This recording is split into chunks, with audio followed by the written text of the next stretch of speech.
नमस्कार मित्रांनो, भाजप फुगला. 120 नगराध्यक्ष आणि 129 नगर परिषद पंचायत जिंकल्या.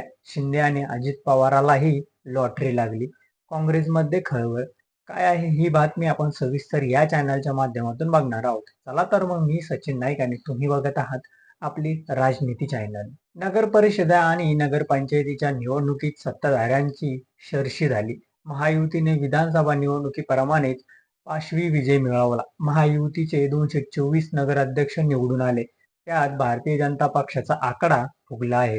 एकट्या भाजपने 120 नगराध्यक्ष निवडून आणले असून 129 नगर परिषदे व पंचायती त्यांना जिंकल्या. भाजपचा नगरसेवकांचा आकडा 3,302 वर गेला. हा निकालात एकनाथ शिंदे गट आणि अजित पवार गटालाही लॉटरी लागली. महायुतीच्या विजयी उमेदवारांची आकडेवारी पाहिली तर विधानसभेची पुनरावृत्ती या निवडणुकीत झाली. काँग्रेसने आपली वोट बँक कायम राखत या निवडणुकीत चांगले यश मिळवलं. राज्यातील 246 नगर परिषदा व 42 नगरपंचायतीच्या निवडणुकीत मतमोजणी आज झाली. महायुतीमध्ये भाजप एक नंबरवर पक्ष ठरला असून एकनाथ शिंदे गटाचे 56 आणि अजित पवार गटाचे 36 नगराध्यक्ष निवडून आले.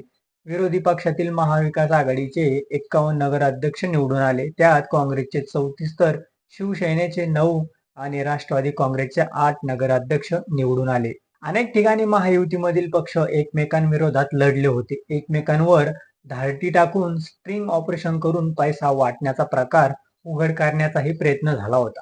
त्यात अंबरनाथ आणि बदलापुरात भाजपने शिंदे गटाचा सुपडा साफ केला.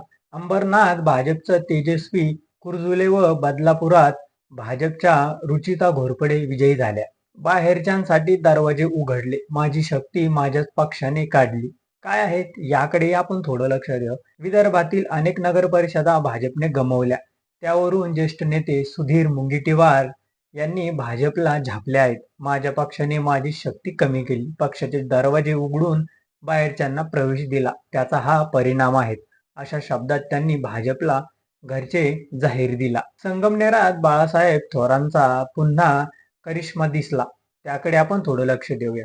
संगमनेरमध्ये नगराध्यक्ष पदासाठी तांबे थोरात विरोधात खताळ विखे असा 2 प्रभावी राजकीय घराण्यांमध्ये रंगतदार सामना झाला. त्यात काँग्रेसच्या उमेदवार डॉक्टर मैथिली सत्यजित तांबे यांनी विजयी नोंद केला. या विजयाला काँग्रेसचे ज्येष्ठ नेते बाळासाहेब थोरात यांचा करिश्मा पुन्हा दिसला. प्रचंड पैसा आणि निवडणूक आयोगाने सत्ताधाऱ्यांना जिंकवले. याकडे आपण थोडं लक्ष देऊया. प्रचंड पैसा आणि निवडणूक आयोगाने सत्ताधाऱ्यांना विजय मिळवून दिला असा आरोप काँग्रेस प्रदेशाध्यक्ष हर्षवर्धन सपकाळ यांनी केला. निवडणूक आयोग सत्ताधाऱ्यांच्या हातांची बाहुली बनले आहेत. निवडणूक आयोगांचा गोंधळी कारभार व सत्ताधारी पक्षांचा पैसा फेक तमाशा देख असा खेळ या निवडणुकीत पाहायला मिळाला. सत्ताधाऱ्यांकडून साम दाम दंड भेद नीतींचा वापर करण्यात आला. बोगस मतदान, दडपशाही सत्यांचा गैरवापर आणि पैशांचा प्रचंड वापर पाहायला मिळाला असं सपकाळ यावेळेस म्हणाले. तर तुम्हाला काय वाटते हे आमच्या चॅनलच्या कमेंट बॉक्समध्ये नक्की कळवा आणि व्हिडिओ आवडला असेल तर चॅनलला लाईक आणि सबस्क्राईब करा. धन्यवाद.